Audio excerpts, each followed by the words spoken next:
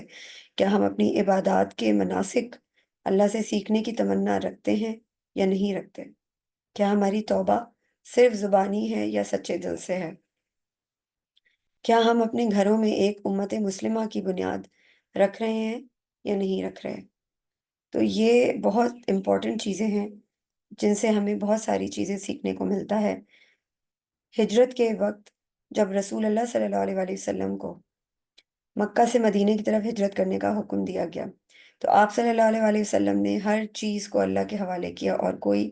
دنیاوی سوچ یا غم آڑے نہیں آیا۔ اسی طرح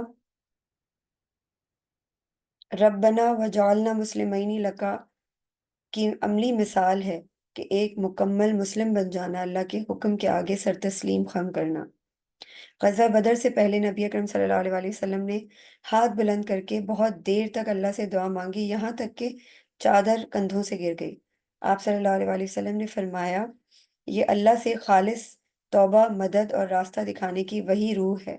جو حضرت ابراہیم و اسماعیل علیہ السلام کی دعا میں ہے۔ جب نبی اکرم صلی اللہ علیہ وآلہ وسلم مکہ فتح کر کے داخل ہوئے تو آپ نے مکمل عاجزی اور انکساری کے ساتھ فرمایا، یہ وہ مقام تھا جہاں ابراہیم آ، فرمایا کہ آج تم پر کوئی الزام نہیں۔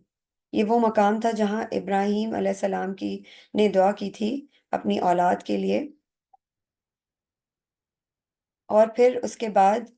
اس کا ظہور ہوا۔ ایک مکمل مسلم امت قائم ہو چکی تھی جو توحید اور اللہ کی رضا پر جمع رہی۔ تو بیسکلی اس کے علاوہ ایک اور چیز بھی میرے دماغ میں آئی کہ اگر یہ ابھی میں بات کر رہی تھی کہ ہمیں قرآن کی آیات کو پونڈر کرتے رہنا چاہیے۔ بیسکلی ہمارے نبی کی جو سنت ہے نا، جو فوربیڈن سنت کہلاتی ہے، اب مجھے ابھی ایک یہ ذہن میں آئی تو آئی تھاٹ کہ میں شیئر کر لوں۔ اس کو فوربیڈن سننا اس لیے کہتے ہیں کہ یہ ہم نے کبھی اپنی نسلوں میں یہ پودا اگانے کی کوشش نہیں کی کہ ہم آسمان کی طرف دیکھ کر اللہ تعالیٰ کی بنائی ہوئی نعمتوں اور اللہ تعالیٰ کی بنائی ہوئی کائنات کے اوپر غور و فکر کرنے کی جو روایت ہے، اس کو آگے پہنچانے کی کوشش نہیں کرتے، کیونکہ ہمیں خود بھی یہ بات نہیں پتہ۔ یہ فوربیڈن سننا ہے کہ حضرت محمد صلی اللہ علیہ وآلہ وسلم جب بھی صبح کے ٹائم پہ جب بھی باہر نکلتے تھے تو باہر نکل کر سب سے پہلے آسمان کی طرف دیکھتے تھے اور غور و فکر فرماتے تھے اور اللہ سے دعا کرتے تھے اور اللہ تعالیٰ کا شکر ادا کرتے تھے ہر اس نعمت کا جو اس نے انہیں ہمیں عطا کی، اور ہر اس نعمت کا جو اللہ تعالیٰ ہمیں عطا کرتا رہا ہے، اور اللہ تعالیٰ کی بنائی ہوئی کائنات کے جو عجائب ہیں، جو عجیب و غریب اللہ تعالیٰ نے کائنات کو جس طریقے سے بنایا ہے، یہ اللہ تعالیٰ ہی کے معجزات ہیں کہ اللہ تعالیٰ نے آسمان کو کھڑا کیا ہوا ہے، اس میں ستاروں کو ٹانکا ہوا ہے، اور اس میں پہاڑوں کو جو ہے وہ کیلوں کی طرح ٹھہرایا ہوا ہے، یعنی وہ پہاڑ جو ہے وہ نیچے نہیں گرتے، وہ کھڑے رہتے ہیں۔ تو یہ سب چیزیں بہت زیادہ اہمیت رکھتی ہیں کہ ہم اپنی زندگیوں میں ان چیزوں کو اپلائی کریں، امپلیمنٹ کریں، اور ساتھ ساتھ اپنے آپ کو توبہ کے اوپر ریمائنڈر دیتے رہیں کہ ہم نے اللہ کی رضا کے اوپر چلنا ہے۔ وہی سے پہلے نبی اکرم صلی اللہ علیہ وآلہ وسلم غار حرا میں تنہائی اختیار کرتے تھے، اللہ تعالیٰ کے قریب ہونے کی تمنا کرتے تھے، دل کی پاکیزگی اور گناہوں سے نفرت کرتے تھے۔ یہ سب وہی توبہ اور رجوع الہی ہے جو ابراہیم علیہ السلام کی دعا کے الفاظ میں موجود تھا، جو انہوں نے کی تھی، وَتُبْ عَلَيْنَا إِنَّكَ أَنْتَ التَّوَّابُ الرَّحِيمُ۔ اس کے اندر یہ ہڈن ہے کہ ہمیں ہم سب کو اپنا اپنا غار حرا تلاش کرنے کی ضرورت ہے۔ اگر ہم چاہیں تو ان واقعات کو بچوں اور اپنی نسل تک آگے بڑھانے کی کوشش کر سکتے ہیں اور اس سفر کو جاری و ساری رکھ سکتے ہیں۔